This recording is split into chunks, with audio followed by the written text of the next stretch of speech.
And the next We're day. living in the present. Oh, You won't have snow tomorrow. Yeah, right. Is there still snow on the ground? It's Yeah. melting fast. Mostly just piles at this point, at least by where I live in Yeah. Bloomington. Depends what side of the street. Yeah. Oh, am I muted? No. no, you're not. Oh. What? Well, hi. It's so good to see everyone. And I am glad to be in this virtual room with you. I'm going to say a prayer and then thank you. I took a week up north and that was really lovely. And I worked on my dissertation and it's good to be back and it's good to be with you all. So Did you get it done? Did you finish?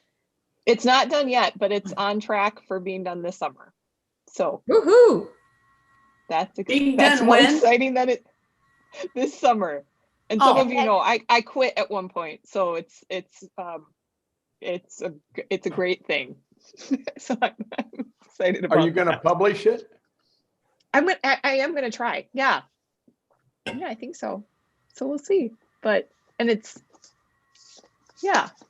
So I'm excited. And Cheryl Southard said that when I get it done, she'll help throw a party. So we'll do a reading and all the things. So let me say a prayer as let's pray together as we get started. God, as the title of this book suggests, I'm still here. And God, we know that you are the God who is the I am, and the one who is and was, and the one who is present with all of us, the one who makes possible life in the face of the things of this world that seek to kill and destroy.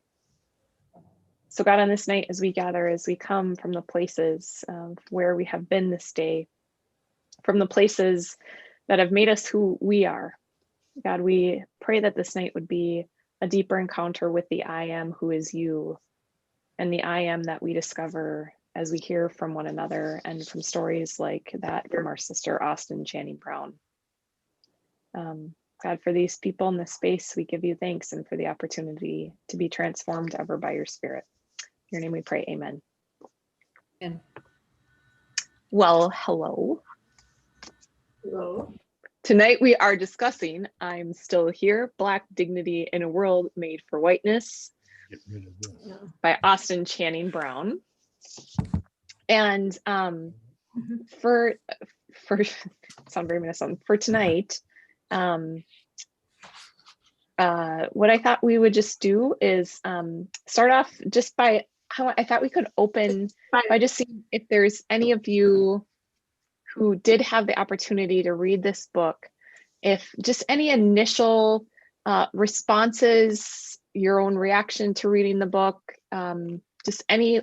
just would love to hear any of your initial thoughts or responses. And if that thought or response includes a particular part of the book that you really want to make sure that we talk about tonight, you can also name that. And I will be taking copious notes about that, and we'll spend some time for sure more deeply engaging. So yeah, if anyone has had the opportunity, any initial response, reflection, what it brought up for you. I think it made me realize that how kind of unaware I am in lots of ways. And what I see is maybe not really what's happening. What I see is not what she's hearing. Everything may look fine to me, and it's not fine. I'd piggyback on that.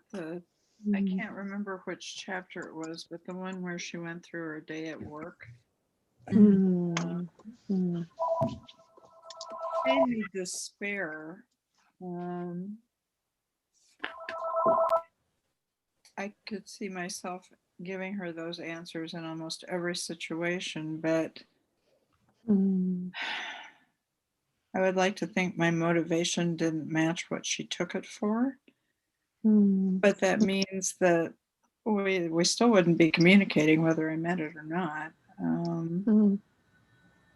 which makes me wonder how on earth we're ever going to learn how to communicate with each other.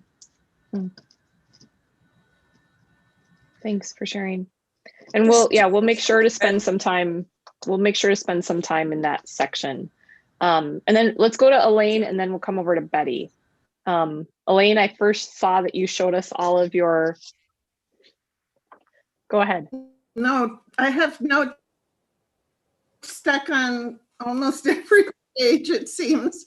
I had a lot of reactions as I was going through the book, but the first one had to do with the mask on page 47 when she talks about the mask that she wears, or Black people wear. And I think that relates also to what others have been saying.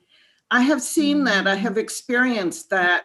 There seems to be, especially socially, when you don't know somebody very well, a mask on of that no doubt has been a protective kind of gauze for against the microaggressions that are experienced on such a regular basis, that when Black people are dealing with white people, they have to be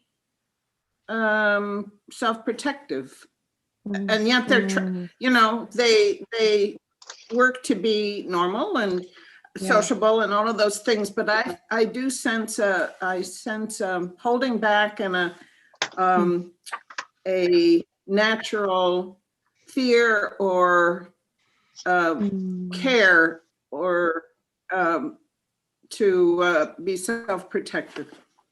And I don't blame it. I mean, when you read all, and you experience life from there behind the mask, that helps explain why I have seen that. I have experienced that. Not so much when I've worked with Black people directly and closely, but in social interactions in general. Thank you. Thanks, Elaine, for that kind of introductory response. Betty. Well, I think my comments are somewhat parallel to what Deborah and Elaine said. I just thought her title, the first chapter, was Perfect White People Are Exhausting. And that mat work at the mask and the kinds of things you're both describing, I think, is extra work they do. The Black person does, where we don't even think like that. And then related to that was the nice white people, those who were, and I say we because I can relate to this myself, when we think we're being extra sensitive and very thoughtful and kind and respectful, that we're making a lot of mistakes. And that is part of that exhaustion, I'm sure. And then the white guilt too was another one. So to me, this hit more at people who are white folks who are well-intentioned, but probably are definitely making a lot of mistakes, make that life exhausting for the Black person. It's just a little different than some of the other kinds of racial issues we've discussed, I thought. Thanks for sharing. Mary. I think this book hit closer to home than some things that I've read, because Austin is talking about living in my world, the predominantly white, middle class, upper middle class, religious, churchy community, which is where I live my life. And so it's the things that happen to Black people on the streets of low-income neighborhoods. I mean, that's important and stuff, but that's not where I live. So this, I could see myself with Black coworkers when I was still in the work world. I could see myself with our African American church members.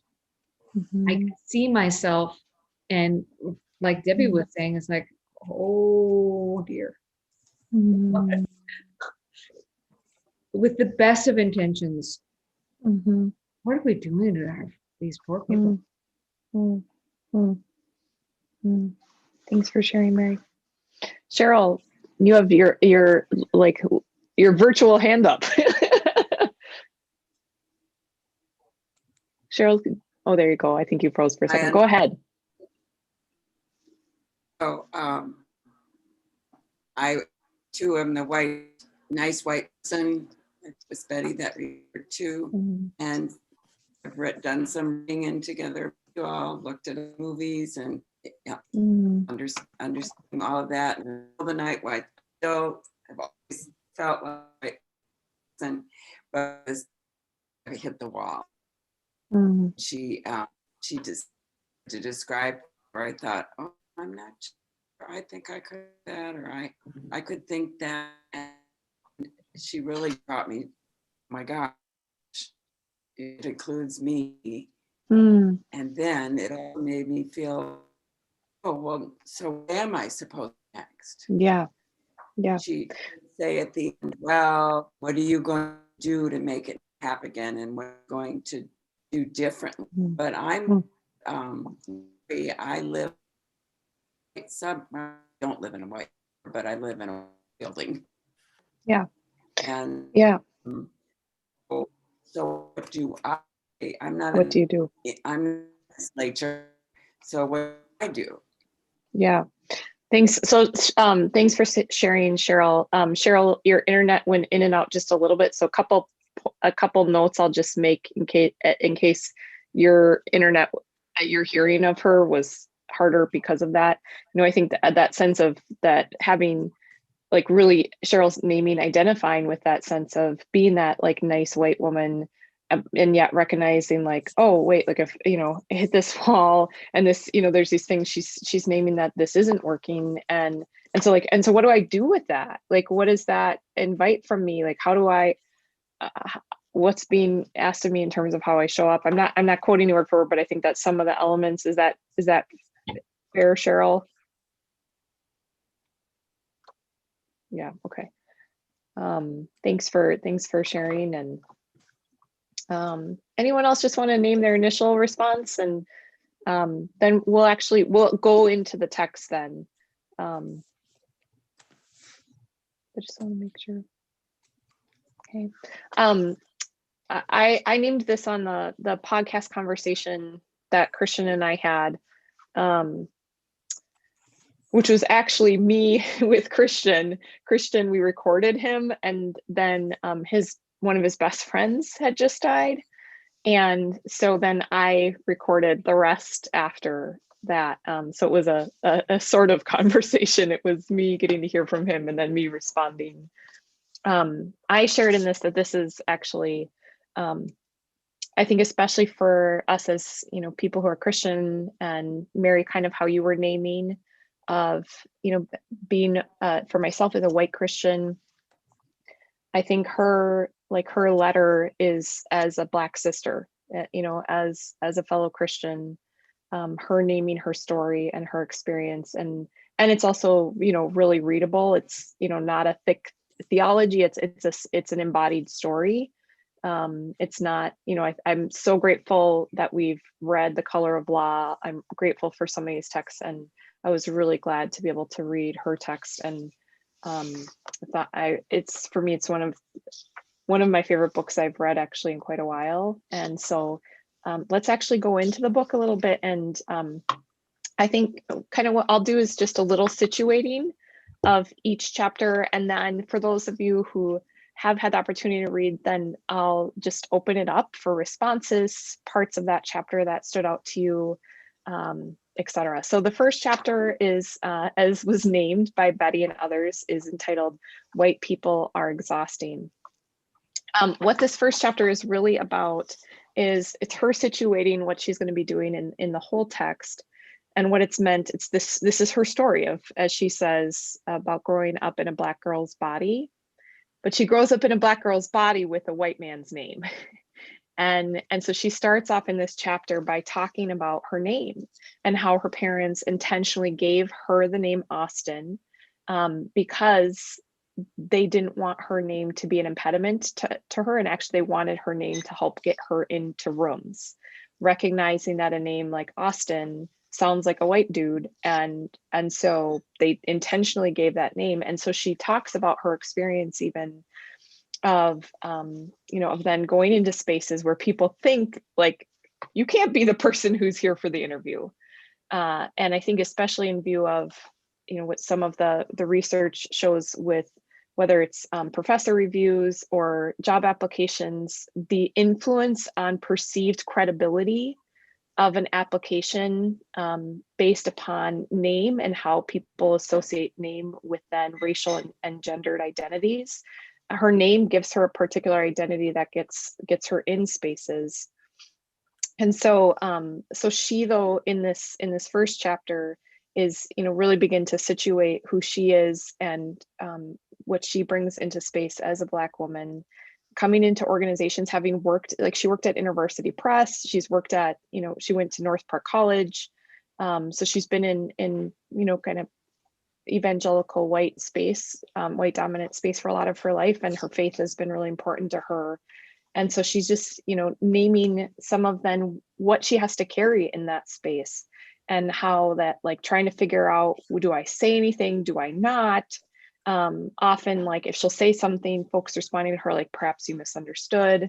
And just that fear of then getting labeled as the angry Black woman, and how she just, like, that's exhausting. Like, that's just, she's like, y'all are making me tired. And just trying to figure out, like, I don't want to be too sensitive, labeled as, oh, you're being too sensitive, all these sorts of things.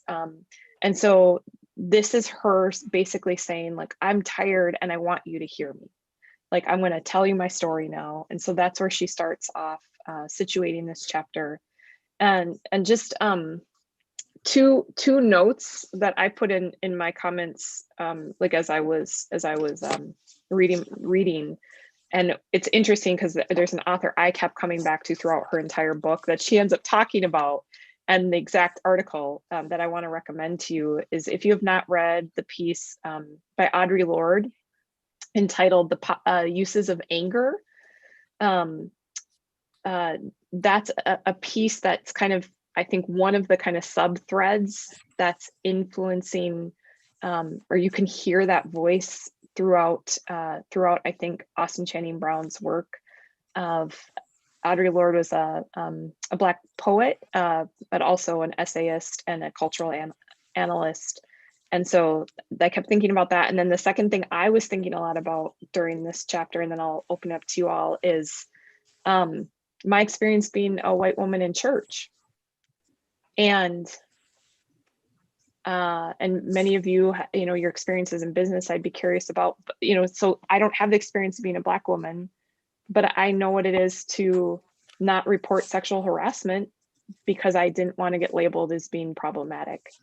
And so that's part of that kind of truth of her own story that she's naming and leaning into here. And so the other thing I'd written in the margins was, if anyone knows the song by Taylor Swift, "The Man," that's another, I think it's a song that's, again, Taylor's a white woman with the name Taylor, who's naming that sort of experience, though, of going into space and it just being really exhausting to try to be herself. So any responses, things that had stood out to you if you had the opportunity to read the chapter, anything that particularly struck you, questions, yeah, your own wonders?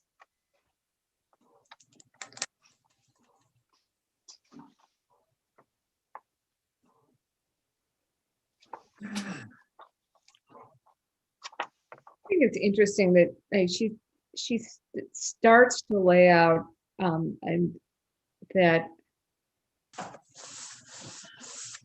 yes, it's exhausting, but it's more than that. It's also dangerous. Yeah. That particularly And that part of the exhaustion is her needing to not only just read the people, but to read the culture of an organization or a business or something to figure out, is she going to be safe there?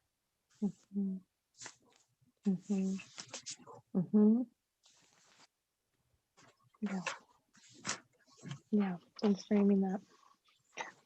Let's keep going into chapter 2, and then I'll ask the same questions. I think at some point, if there's some stuff that'll chapter 2, then plain spades. So the other thing about Austin Channing Brown is that Austin Channing Brown grew up as a woman of color and as a Black woman in a lot of white spaces.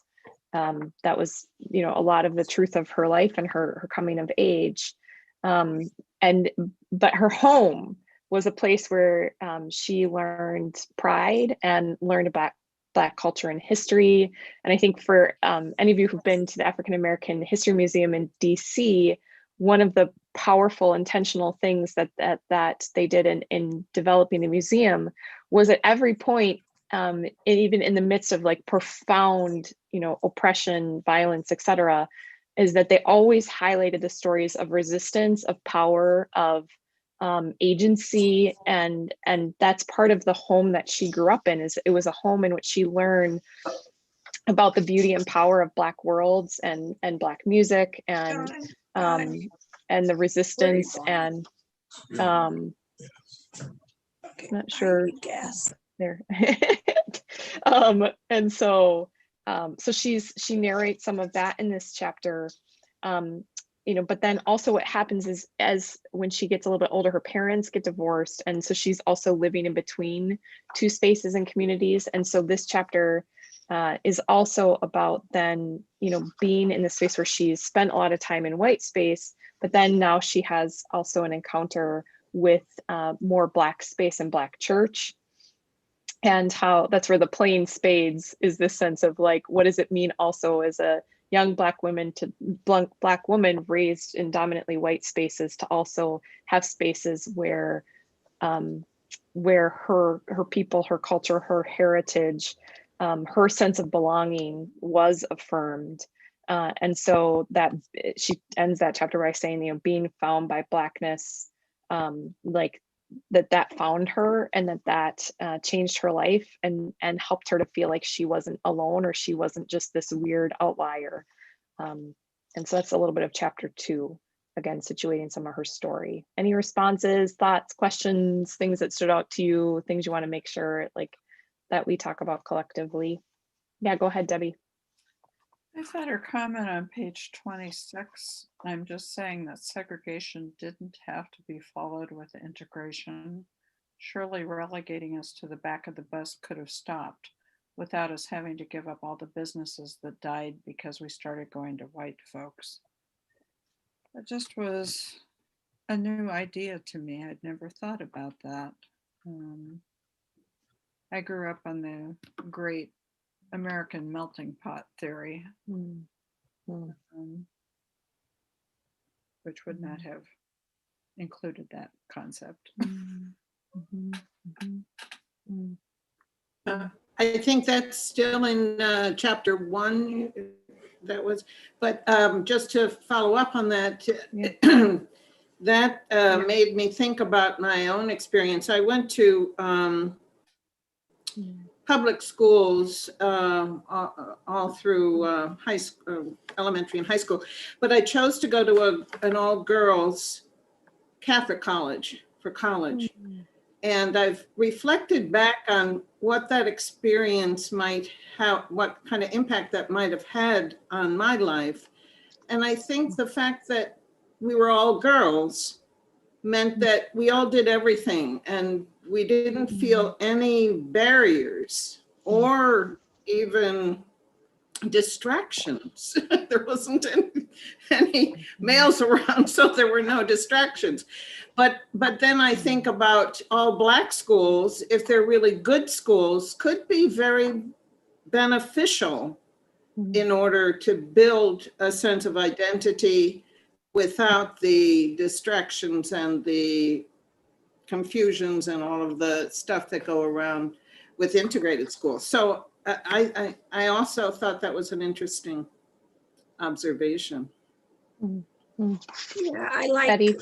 we're following in that same paragraph. Could we have kept a great number of Black teachers if we demanded equal funding for our schools rather than busing ourselves to theirs?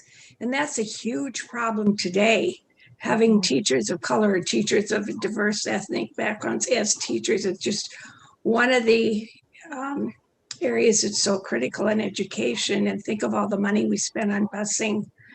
And I think in taking children out of their communities, you know, it's kind of the, and to be against busing was probably not a Christian attitude at the time it was being promoted. But obviously there's been a huge amount of research and study over the decades that it hasn't necessarily been a good thing. And that the idea of putting funds differently, because I'm involved in education and advocacy for things right now, and the money we need to spend on children and education is so dire. And we have the worst achievement gap in the nation in Minnesota. And that just strikes me that we've made so many mistakes in education, and one has to do, and I really like that concept. Did we have to go from segregation to integration? And busing and teachers of, having teachers that match your race and so forth is important. And she'll keep getting at some of this, I think, throughout this book. I mean, she's naming like the discourse and disagreement and dialogue about like what is the way forward for racial justice? Like, what does that look like? And that these are really hard and complicated conversations. And one of the things I think she's critiquing, tied to Mary, what you also were naming about chapter 1, of that sense of the cost also of like, because like even in a lot of the books I read in seminary that were all about wanting racial reconciliation, and a lot of my colleagues in seminary, there'd be the sense of like, well, we'll hire a Black person to be on staff, and then now there's racial justice, right? Like I like Black people, like you look, like, we're good, like, right? Like it's, and well-intentioned, I get that, but I think part of that critique and what she'll get at is like, what's also the cost where, like, what does racial justice look like in a way in which like whose voices get to count as the center norm? I mean, right? Like we are actually, like, even thinking about name change in our own community and culture, like we're wrestling with that as a community as well. As like, what's the norm? Like, what's the center of identity? Like, who are we? And that's part of, I think, that critique too, is like, so is it that I should be so happy that I've gained access to like now the white echelon of leadership, or should we just turn it on its head and rethink how we're doing our organizations and education and structures, how we're doing taxation related to funding for schools? I mean, these sorts of things. So I think it's part of that constant, like sometimes in the reach for what we think is just, what's the cost of that reach, and whose norms and whose culture gets privileged and who gets erased and who bears all of that. So she's I think talking about a little here, but she'll come to that some more in later chapters, and her own naming her own exhaustion of being like the one Black woman in the room at university, or these sorts of things is just like, oh, like this is hard. Like this is really hard. Yeah. Thanks for bringing us to that and sharing to that sense of when something opens up a new thought. Other things from chapter 2 that A question, do we bus white kids into Black schools? Karen might be able to respond to that. Karen's muted. A little raw a question right now. There's Minneapolis, it totally understand the reason, but they propose, it's called the CDD, where they're completely re-looking at where kids are going to school. And because they're trying to close the achievement gap. And there have been, amongst people that I really trust, that I think people that have done their research, that are open-minded, there's a lot of question about the thought behind this and what is the data that this will really do something. My kids, if they weren't grandfathered in, would be going to North High School. So because they're juniors, they'll stay at Southwest. And no soccer program, which is really important to them. North was highlighted on Care 11 a few weeks ago about just the nature of the facilities. And it's really torn me because if I don't know what, I'm not sure what I would do if my kids weren't grandfathered in. I think it would be really, really hard for me. Yeah. Yeah. But you've got to fix things. And is that, am I being too selfish? Thank you for sharing that and being willing to share a personal story about that too. Yeah, really, really appreciate you naming that. Yep. And this is the real stuff, right? Like the choices that we are wrestling with, and what do you do in view of systems where there is injustice and there are these histories, and what does it look like then to be like, God, can your kingdom come? And now what do I do? Like, how do I? Yeah, thank you for sharing that, And so she then in chapter 3, she actually talks more about school, and she talks about her own experience then of going to a Catholic high school, which was also predominantly white, and just her wrestling with what she learned in that space about harmony. And there was a sense of like in the school, there was this big sort of sense of like, hey, we have racial diversity. And so there's harmony. Like we're all here, everyone's alive still, like, we're getting somewhere. And yet how like recognizing that without the confrontation of some of the deeper ways in which racism and can permeate, that it's not the absence of conflict that makes for peace, right? It's not just, oh, like if we don't talk about it, everything will be fine. And how it really led her to question, what is unity? What makes for unity? What makes possible fairness and equity? And what does that look like? And so that's part of what she talks about in this chapter, is some of her experiences in this Catholic high school. Any thoughts from that chapter that really hit you, or you want to make sure again that you wanted to bring forward?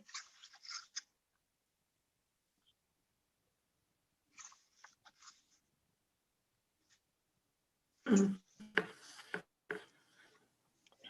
think Actually, that the whole issue of diversity versus assimilation, I'm sorry, no, go, you're good, keep going. is important and a broader question in our whole society. The notion of, we're a country of immigrants who've all come in. I know my parents were immigrants, and the whole focus was on assimilation and letting go of your cultural identity and becoming Americanized. So very much a thrust of assimilation rather than diversification. And yet now I think there is more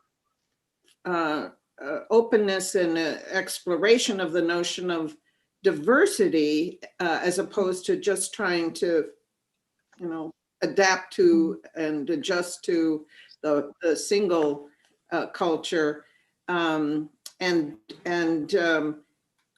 what that means for us as a country.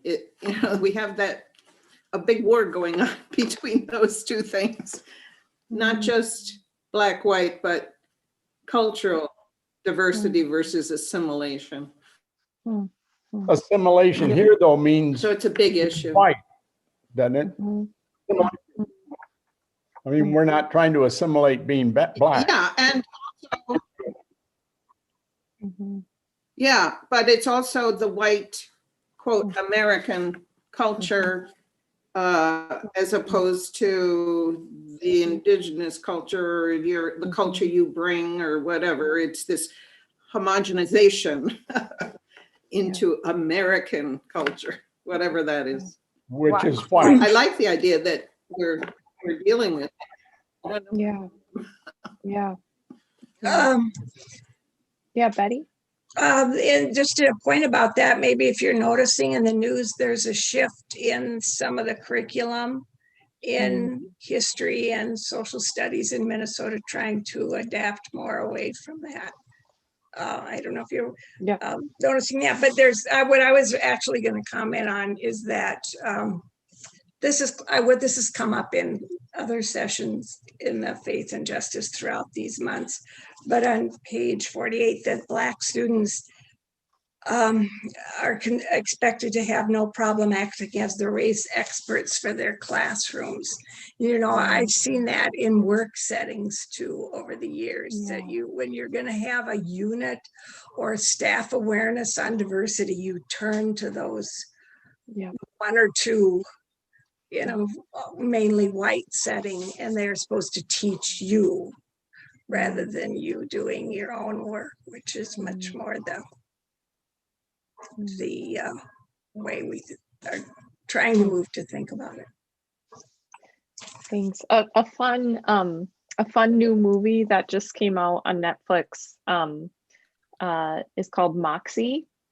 It's by Amy Poehler is the producer.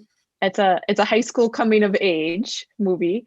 And I just watched it this last week. And so then of course I have to tell everyone about it. But there's this great scene in class where there's a new Latina student of color who's in the class, and they were supposed to have read Gatsby, The Great Gatsby, over the summer. And she's like, and so the teacher's like, what did you think? And she's like, I just want to know, why am I reading a book about some white dude who's rich, life is so hard because he's not rich enough? And she's like, why are we still reading these as if they're the only books we should be reading? She's like, I'm not saying we shouldn't read him, but why is this the only thing that we're reading? Why? And she starts listing off all of these authors of color. She's like, why aren't we reading this and this and this and this? And then the one student responds, he's like, well, it's because it's what we've always read. And she's like, this isn't good enough for me. And so that's just a scene in the movie, but it's a bunch of high schoolers trying to figure out who they are and trying to figure out how to like move in the world and stuff like that. But it made me think of that and thinking about this chapter and about what stories count, which she's wrestling with. She's like, do I write Malcolm X? Do I write about Mark Twain? Like what's gonna count here is, go ahead, Michelle. Josh at Minnehaha for history, they read Zinn's The People's History book instead of a traditional history book, which goes through history from the point of view of non-white people.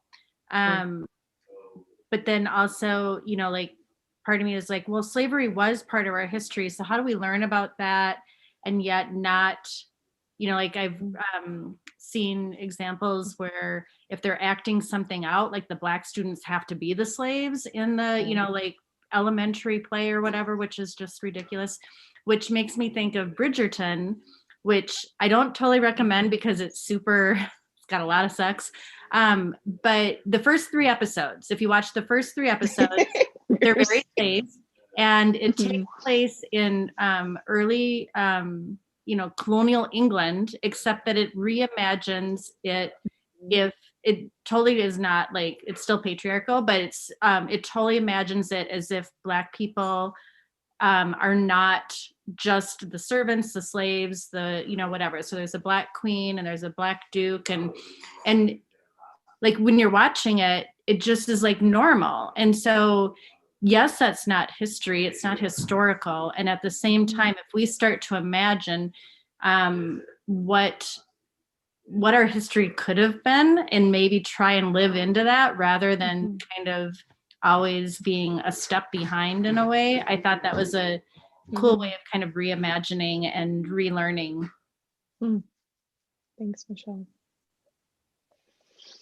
Thank you. Michelle, that's a great show. You can watch, everybody watch all the episodes of Sex is Okay too. It's totally entertaining. And it's from Shondaland. And It's just it's a black, and then fun. also she's a Totally black fun. woman Yeah. who's the producer. Yeah. And so like she's re-envisioning a different history. Yep. And you know, See, what's funny, Judy, go. with Bridgerton, it's funny because there was a black queen. She was married to the king, and she was black. We looked it up on That's right. Wikipedia. There really was one. So those, but I don't know about the other people. There were a lot of blacks involved in that society too. So it was kind of interesting. Well, and actually, it's been very illuminating to read history where blacks were much more integrated or involved and influential. After the Civil War, there was a period where there were more black legislators than we've ever seen in this century or last century. So somehow we get these waves where it becomes normal, and then there's the backlash to make it not disappear.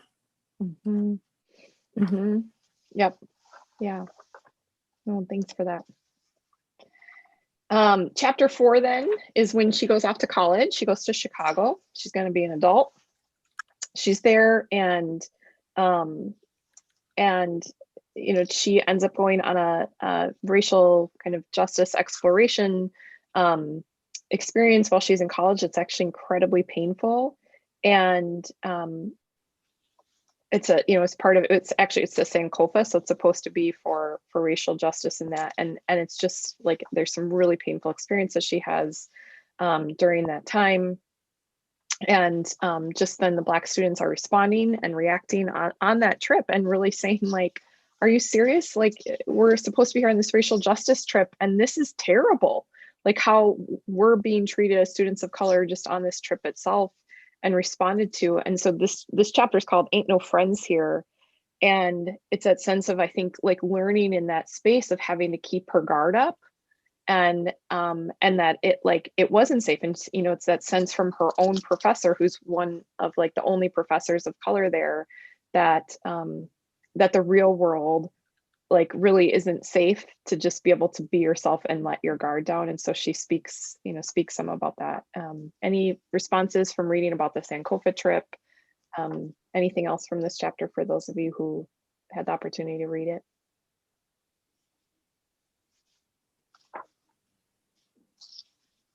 I want to hug the microphone here, but I have been thinking it would be really interesting to take a mission trip, if you will. You know, we go abroad on mission trips or learning trips or whatever. I would love to take a trip, a Sankofa, whatever, Sankofa? I can't pronounce it. Yep. Anyway, trip through, you know, key points in Black history from Selma, Alabama, all the way up to Washington, D.C. sometime. It would be a church trip. Yep. Great. Thank you. Debbie and Karen, I saw you too. Karen. I just found it interesting. On page 59, she recounts this person who stood up on the bus and spoke to her. And her final comment was, "Doing nothing is no longer an option for me." I think for a lot of people, certainly myself, that was my realization last spring. And it saddens and pierces me that, assuming this kid got this message to herself years ago, where was I? Thank you for naming that. Thanks for sharing that. I know what you mean, Debbie. I was a history major in college, American history, and I know crap about Black history beyond slavery from a white perspective. I was taught none of it. I also made no effort to learn any of it. I took no initiative. It's, yeah. Thanks for naming that. Karen? I think I didn't, when I read this, I didn't divvy it up by chapters. So the overwhelming message I came out of is, how we need to be so careful in our church setting, in any setting we're in, but as we try to diversify. And I thought about, we change our name and now we're trying to diversify, and we get, the last thing I want to do is feel like we're getting the token BIPOCs. That just isn't the right way to go about it. But there is that tension between, integration is not right. I think there's important to have this is a safe place for us. We're all Caucasian, incredibly privileged. But what I said about my school, I think it's important for me to be able to have a place to say that. Likewise, if you're African American, you're going to need a setting that you can feel safe, but then we also need to create settings where we can meet each other. And appreciate that diversity. And I wonder, how do you make that happen? And that is what I kept thinking about as I read the whole book in different settings in her life. How do you make that happen and not put the burden on the BIPOC community? Yeah. I thought about that when she talked about what a revelation it was when her dad remarried and suddenly they were going to a Black church. And the sense of being at home that she felt there, that was different than the sense that she had at the predominantly white church, which wasn't bad. Wasn't a bad place for her, but it wasn't the same. Didn't have that level of being understood, sort of some of the same underlying experiences and assumptions. Thank you. Yeah, and she carries that forward. Then as her next chapter is about, right, because this first part of the book is all like tracing kind of chronologically, like the moments along her journey. So it's now she goes to work. And Debbie, I think you had referenced this, right, of that sense of where she goes through her day. And she's talking about what happens throughout her day.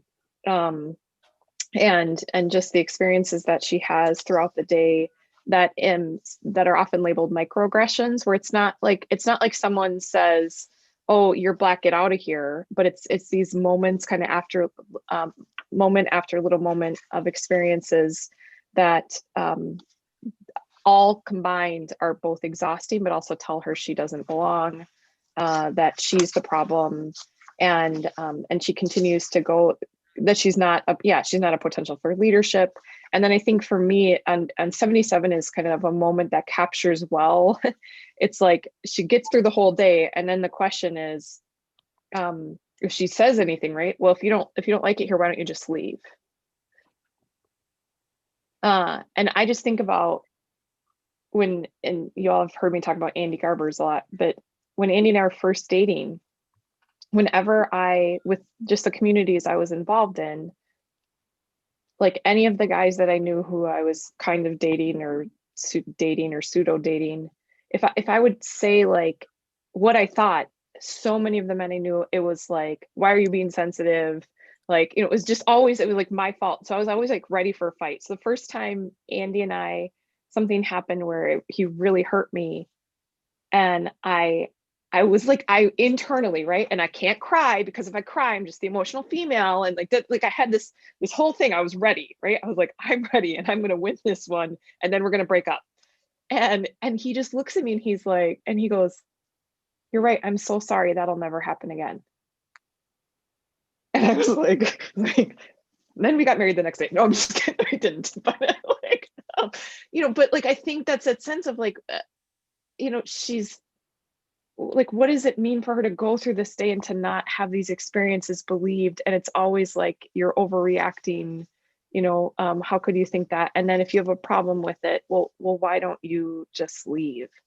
And she ends this chapter by being like, listen, like, I'm not a token. I'm made in God's image too. And that's like that's all I want, is like, just treat me like I matter and I belong, and I'm part of God's family too. And see me as that valuable person who God sees me as.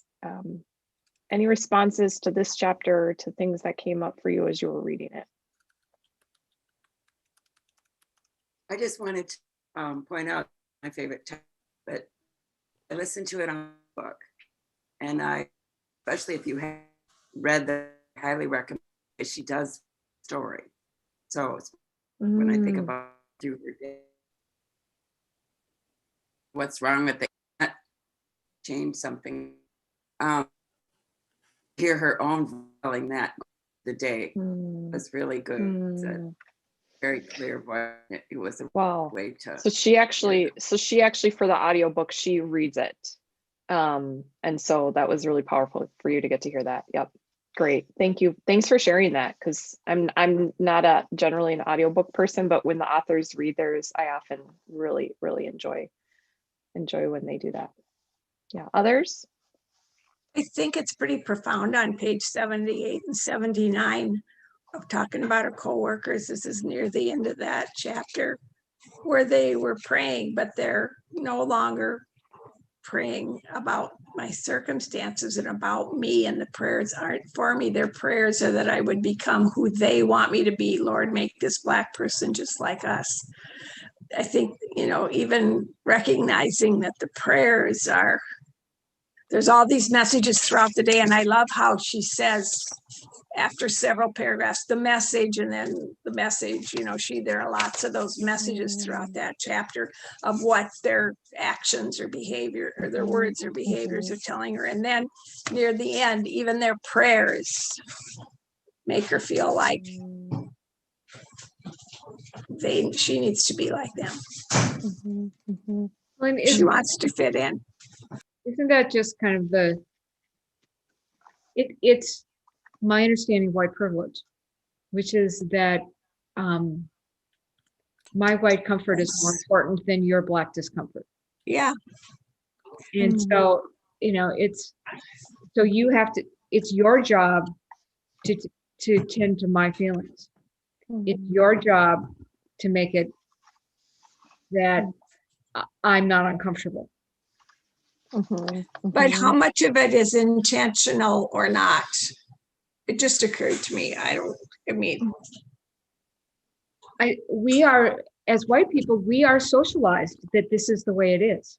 Right. So it's built into our way of being. It is built into our culture. It is built into the way that our very well-intentioned parents raised us. And which is why it's, at least part of why it's so hard to change. It's so hard to move beyond, because it is so deeply ingrained that this is what is normal. That's white fragility. Yes, exactly. Exactly. Fortunately, I'm colorblind, but What did you say, Elton? Elton, what did you say? It's white what? it's white fragility. That book. Fragility? Yeah. Great book. And then he noted that thankfully he's colorblind, so he's good. He's got it all figured out. I always knew that about you. Yeah, you got it up. But she just came out with an Instagram video conversation that she had with another author, because the White Fragility author just came out with another book, and they were having a conversation about the fact that that particular author is white, and she's basically saying the same things that the Black authors are saying. And in this next book, she has no Black co-author. She's not talking about where her money, her profits are going. And so they're like, maybe she's giving her money to Black, people, but she's not advertising that. She's not modeling that.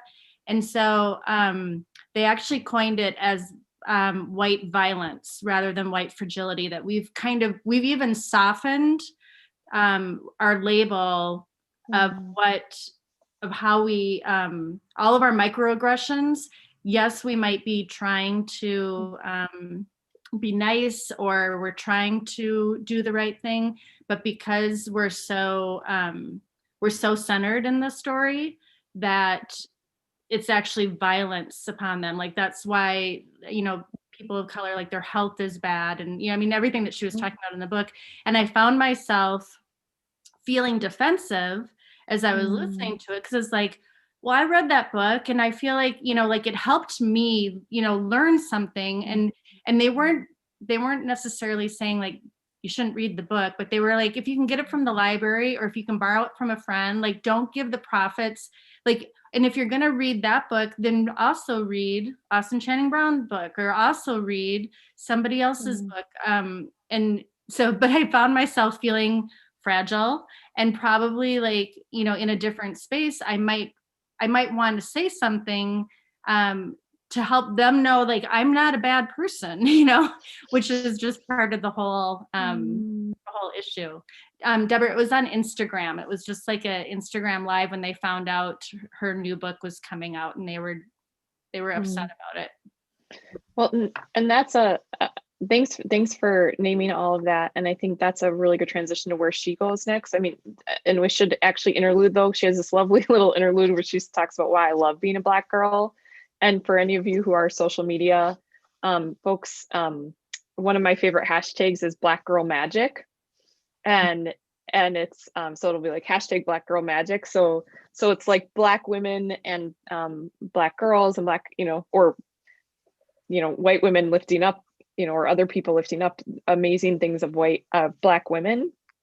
And then it'll be hashtag Black Girl Magic, because it's that sense of like that encouragement, the reminder yourself, like, you are strong, you come from lineages of women who have survived, and they have danced, and they have cooked, and they have dreamed. And she's like, remember, Austin, yes, some of this has been really hard, but like, don't let them steal who you are. Like, don't let this, what's the quote? Don't let the bastards grind you down.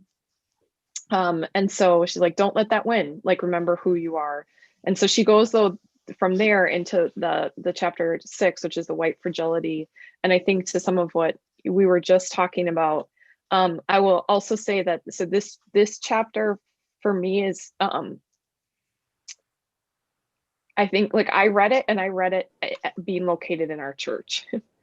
And one of the things that she talks about in this chapter, she has a story about where she's co-teaching, and she's in charge, and there's a white man who wasn't present for the whole conversation anyway, who comes in, and he gets really big, and he's feeling, responding quite anxiously.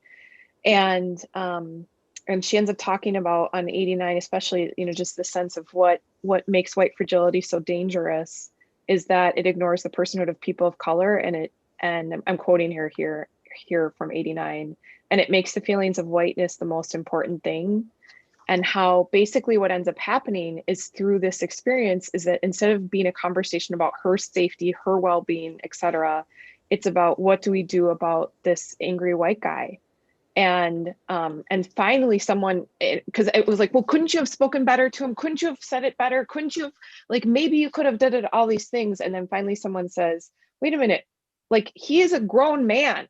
He is responsible for himself. Why are we trying to make her responsible for him? Austin didn't do anything wrong here.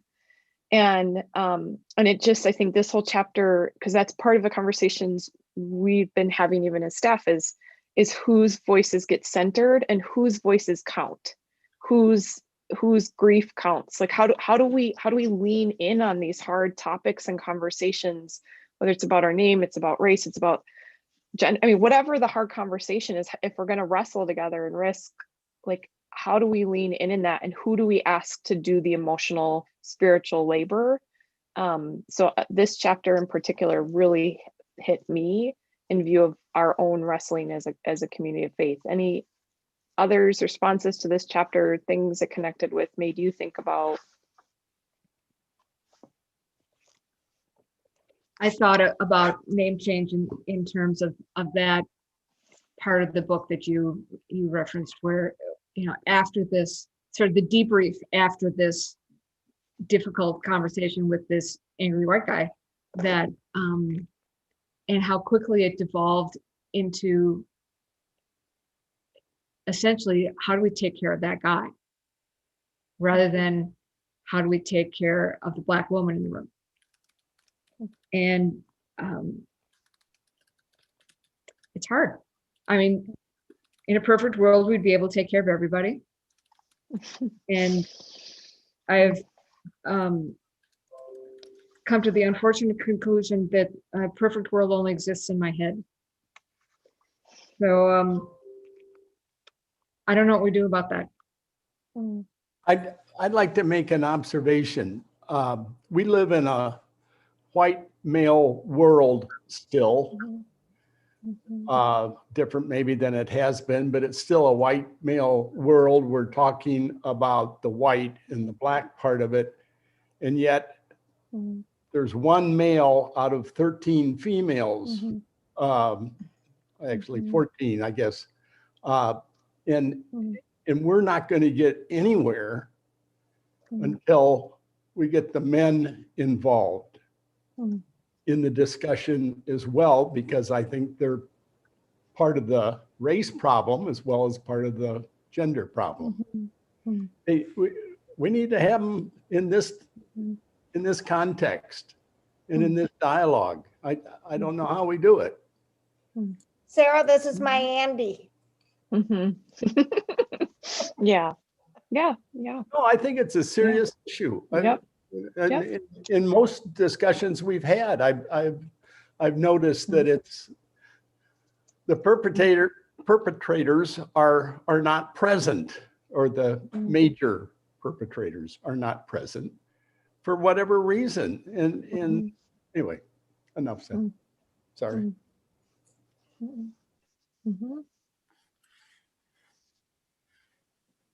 I don't remember where the quote came, but someplace where, so I think it's from Africa, I don't know. But anyway, I didn't know I was Black until I came here. And so we make the distinction. I mean, we've kind of put them in that category because we live in this white world. And I realize that most of the Blacks I know, in a way, are white. I mean, they have adapted to the white world. And it feels like to me for Austin, because she was raised so white and Black, that she really has trouble with kind of, who am I? Because in a way, I don't fit any place. I don't fit here and I don't fit here. And it shouldn't be that way. I don't have the answer for it, but.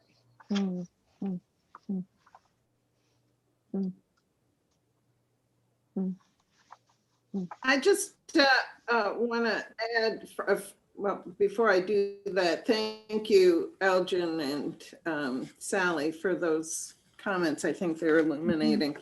But I think we need to deal with something before we deal with white fragility, and that is the ingrained assumption of white superiority, because there is assumption, I think, in our, whether it's in our education or it's in whatever, partly because we are the dominant race in our various experiences.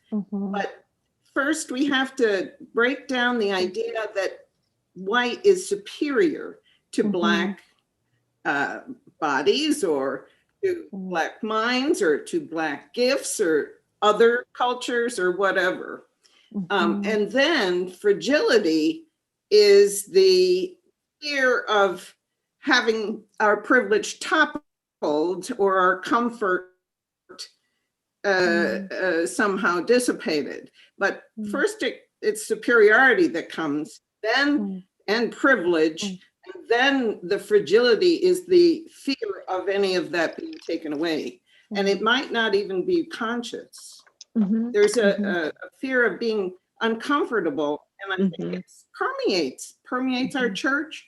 You know, people who don't want to have these conversations. I mean, it's uncomfortable, and they don't like the discomfort of it. I mean, I can understand it's not fun, except for people who like discomfort or change or whatever.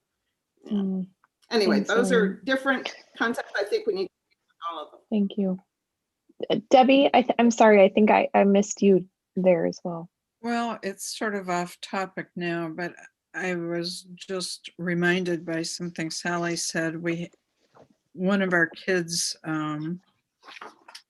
roommate in college was Black. He's very accomplished. He's been on Broadway. He's written shows that are being produced all around the world. I mean, he's a wonderful human being. I can't say enough good things about him. And he was with a show here in town, and we went out to dinner with him, and he'd just come back from a trip to Germany. Said, "Oh, well, what did you like about Germany?" Expecting him to say the art, the culture, the food. He said, "It's the first time I've ever felt safe."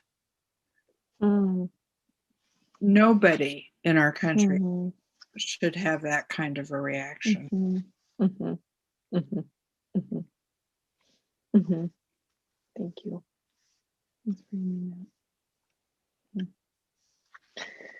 If you haven't had the opportunity to read chapter 6, this is one of the chapters I would read, and I would go back and read.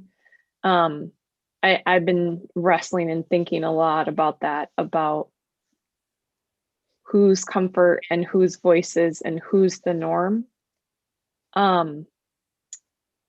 And this connects, I mean, then to chapter 7, where, you know, she's talking about the nice white people.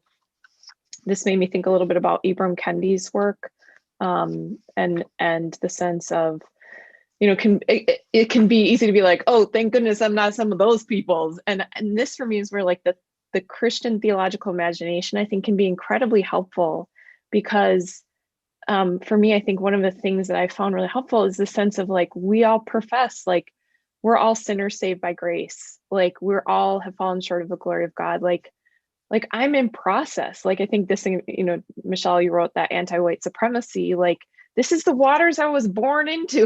Like, I mean, you know, like, sure, yeah, I didn't ask for it, but it is. And so like, this is a constant transformation. And this is part of what she even in this chapter ends up saying is like, this is the Holy Spirit's work.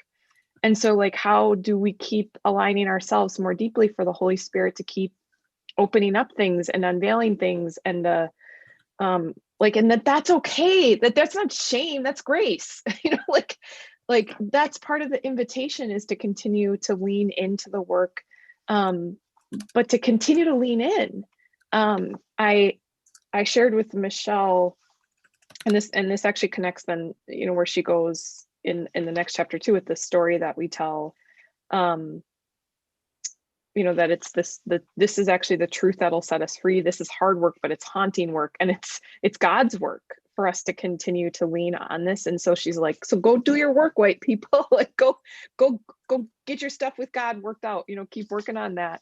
But this opening chapter for my dissertation, so the change that I've done is actually it's an ethics of formation, and I'm taking my sermons to talk about what's the formational vision that I'm trying to help to co-create and cultivate in our community and in myself as well.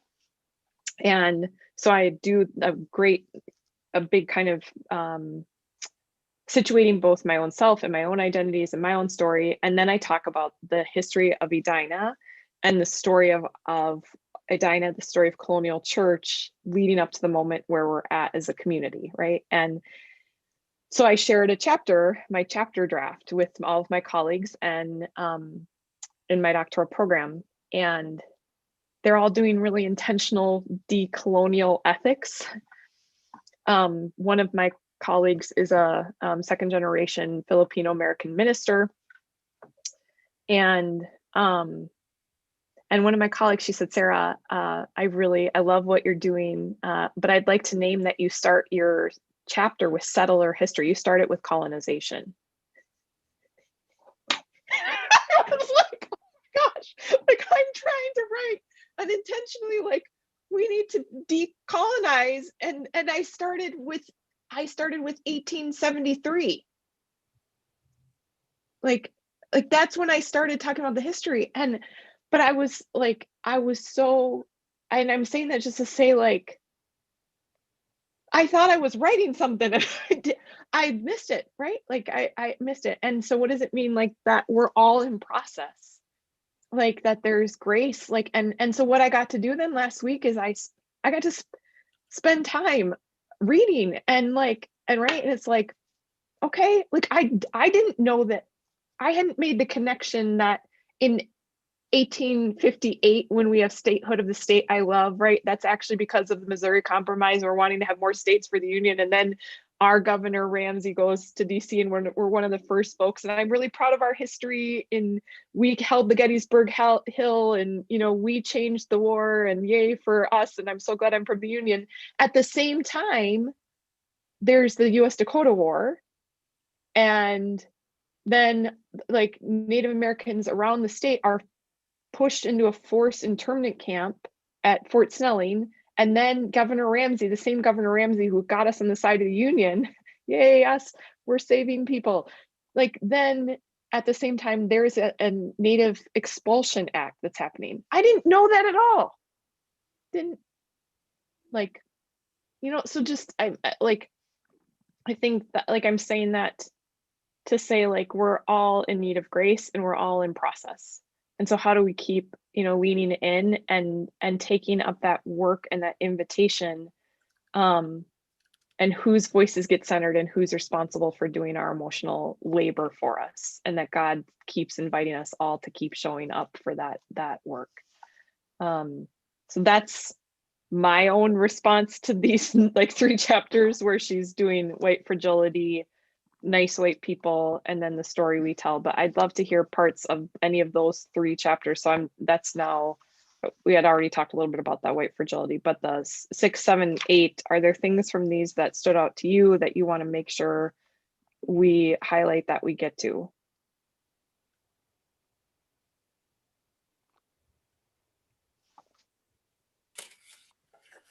You know, it's interesting to Judy, me listening yeah. to you, since I haven't read the book.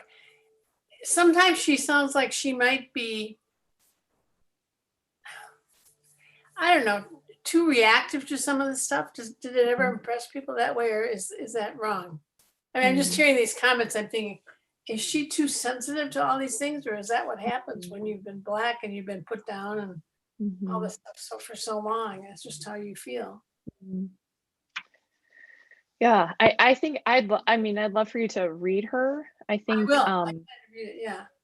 I also would recommend to you, there is a really powerful Kathy Colway, I always mess up her name. Kathy just joined staff. And she and her son actually became members of the church this last year. She wrote a really powerful piece on her blog. Her son is a 13-year-old Black kid. And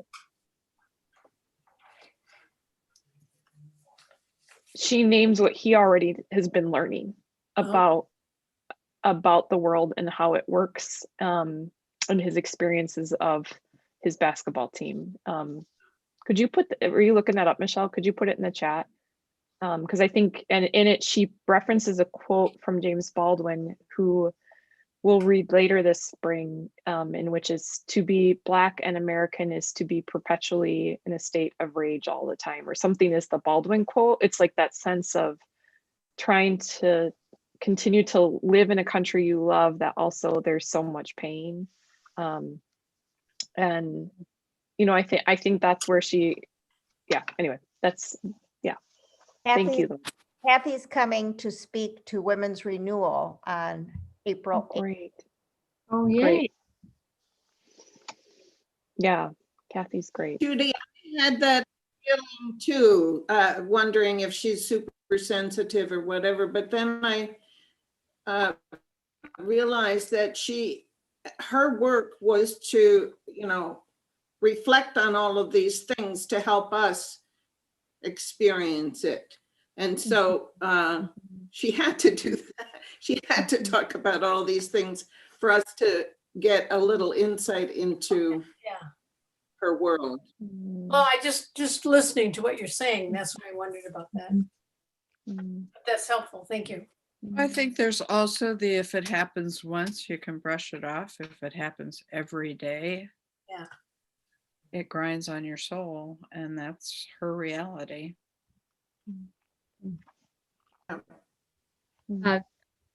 Austin has a newsletter that it's on Substack that you can subscribe to. I do, and it's worth it. No, I think what you said, Debbie. Linda. Mhm. I finished Cast about a month ago, and I thought I would never, it was such a hard read because it was the truth. And to be faced with that page after page after page. But in this one, the way Austin was talking, I don't know if I've read a book that affected me so much. And maybe because it's the most recent one that I've read. But what you just said, Debbie, day after day, hour after hour, she's wrestling with these things and facing them, and they seemed, well, they are so real. And I felt it more maybe than I even did with How to Be an Anti-Racist, because his who you connected with. I just felt the book. For me, it's almost reinforcing to the nth degree of what is going on in our society. And you're talking about how she has to live this all day long, every day, all the time. It's just not her, it's every Black person all the time. Yes. Every moment you get up in the morning and they know that their Black skin's going to maybe impact them that day, or for sure will. I don't know if you read the editorial in the paper about the really nice, really beautifully written article about, I think he's a high school student in North Minneapolis, and the danger of living in North Minneapolis, especially with the less policing and the Floyd trial and all of that. And then he was on TV tonight and interviewed on CBS National News. And, his story is like he's in danger all the time, just walking to go to the gym to work out or just living life. But The title of the piece was "I Live in a Cemetery." That's what it was. Yeah, I thought. Yeah, I think that he's really made an impact, because I've seen that referred to several places, including he was on the CBS News tonight on the national news. Thank you. But I just, over the years, people I've worked with who are Black, hearing the stories, profiling, being pulled over in a neighborhood, and a Black woman I worked with for a long time in Roseville, Minnesota, because, well, what's she doing there? The police stopping her. There's millions of incidents like that. Did any of you see Amanda Gorman and her poem that she read at the inauguration? Yeah. She was recently stopped going home, and she had to prove that she lived where she was. So she's been getting all these accolades. She's on the cover of Time magazine. She's getting all these interviews. Like, she's famous now. And the police stopped her and didn't believe that she lived where she lived. So yeah, that's what you're talking about, Betty. Yeah. I just wanted to mention that chapter about reconciliation. Yeah, let's actually go there. That's the chapter 13. And it says, but reconciliation is not about white feelings. It's about diverting power and attention to the oppressed toward the powerless. This is the part that got me. It's not enough to dabble at diversity and inclusion while leaving the existing authority structure in place. Reconciliation demands more. It's the pursuit of the impossible. And then she goes on, and talks about hope. And there is hope. There's not hope, but there is hope. She has to keep going and keep going. Thank you for that. Yeah. I found that the business about hope to be really interesting because I got to that chapter feeling paralyzed, feeling like I so want to not hurt my Black brothers and sisters, but it seems like whatever we do does. So what do I do? How do I act? What do I say that's not going to be unintentionally painful? And that's part of my personality that I can get into the analysis paralysis and just overthink things. But it's tough. It's tough. I don't have a good answer. Hope is in the shadows. I thought that was so profound. You know, okay, on page 167, the bottom, this is why white American churches remain so far from experiencing anything resembling reconciliation. The white church considers power as its birthright rather than its curse. Whoa, I think that's a pretty powerful statement that kind of hits home.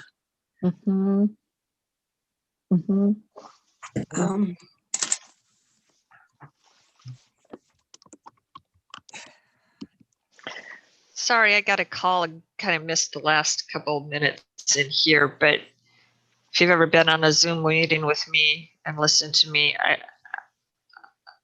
the Jesus I love is the one who upsets all the tables. And her line about, not intentions, but impact. We need a love troubled by injustice, a love provoked by anger when a Black kid dies, a love not concerned about tone because it is concerned with life. No tolerance for hate, no excuses for racist decisions, no contentment in status quo. Love is fierce in its resilience and sacrifice, a love that chooses justice. Where are you reading? I think I scribbled in my notes 106 to 107 because I borrowed it from the library and had to send it back. So it's notes that I had written down. But I guess my take on it is I should never be comfortable in church. I should always be being pushed to be better, to be more closer to God and more emboldened to do what Jesus asks us to do. And we don't sit and we don't be quiet. If one person is hurt, we should all be hurt. And the way she wrote that, I guess, earlier the talk about, is she angry? I think it's more like when it comes to sexual assault, you always believe the victim. So we always need to believe their story. We don't live it. We can't even begin to imagine it,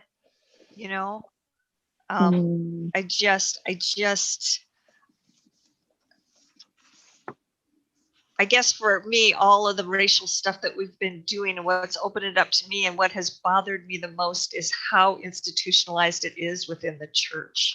And that's where I'm so embarrassed at being a white Christian, that I perpetrate it without knowing it. It's so embedded in church, and that what can I do? I admit my sin and I look at it and I turn from it.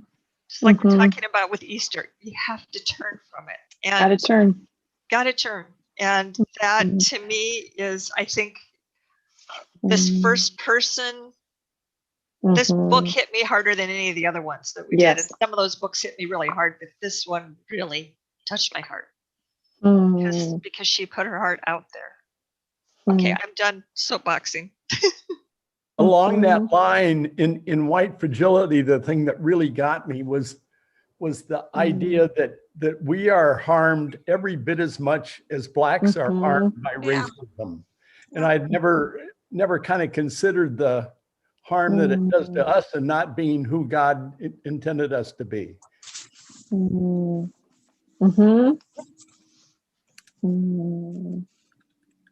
Yeah.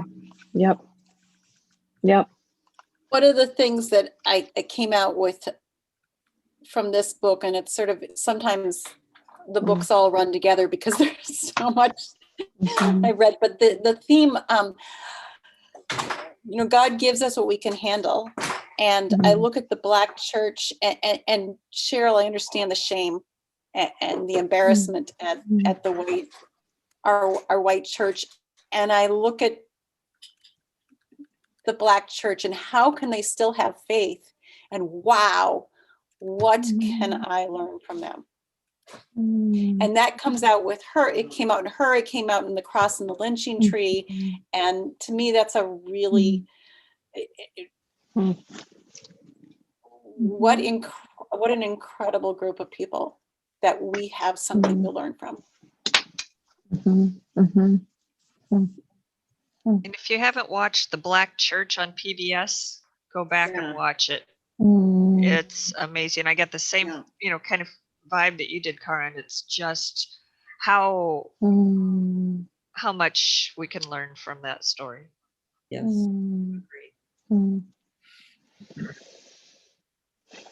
Thank you. Any last closing?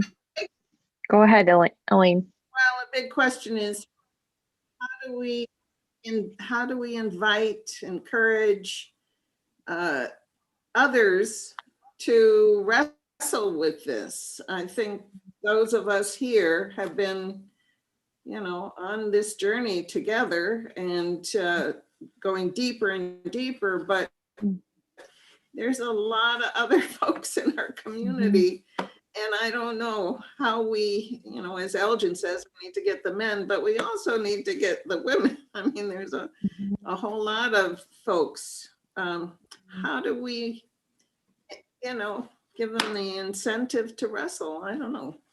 It's hard. Yes. Sarah, I was going to send an email afterwards. Can I talk about tomorrow night real quick?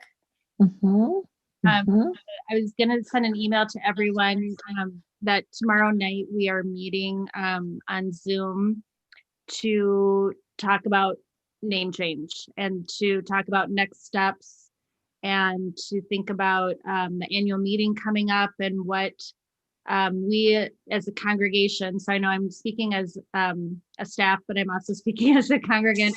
Heather Jo Phillips is kind of taking the lead on it along with others. And so really it needs to be, this next step we think needs to be congregation led. If 61% of us said we wanted the name change to happen and we were close, but we didn't get it. One of the things that we did learn is that it can't come from leadership and staff. It needs to come from the people.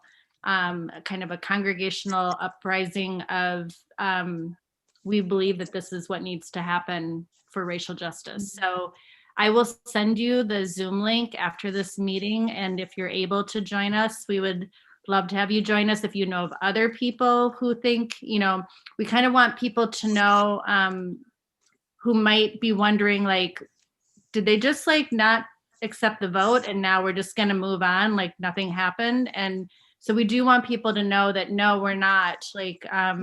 Part of moving forward is going to be continuing to press into that. So I'll send you that. What time is that, Michelle, tomorrow? It's at 7:30. It's a little late, but we young parents with young kids asked to start at 8, and Heather Jo and I we couldn't do that. So we kind of compromised. We're hoping that some of them can hop on after they get their kids to bed, but yeah, 7:30. Great. Will you just, Cheryl, as a close, could you read that quote again? And let's have that be our benediction quote. Sorry to put you on the. No, that's okay. I think I started here. It's not intentions, but impact. We need a love troubled by injustice, a love provoked by anger when Black kids die, a love not concerned about tone because it is concerned with life. No tolerance for hate, no excuses for racist decisions, no contentment in status quo. Love is fierce in its resilience and sacrifice, a love that chooses justice. Thank you. Amen. Thanks y'all for being here. It's good to spend some time with you this night. Also, I trust that mustard seeds overthrow kingdoms. So for whatever that's worth. So thanks for being here. We'll see you soon.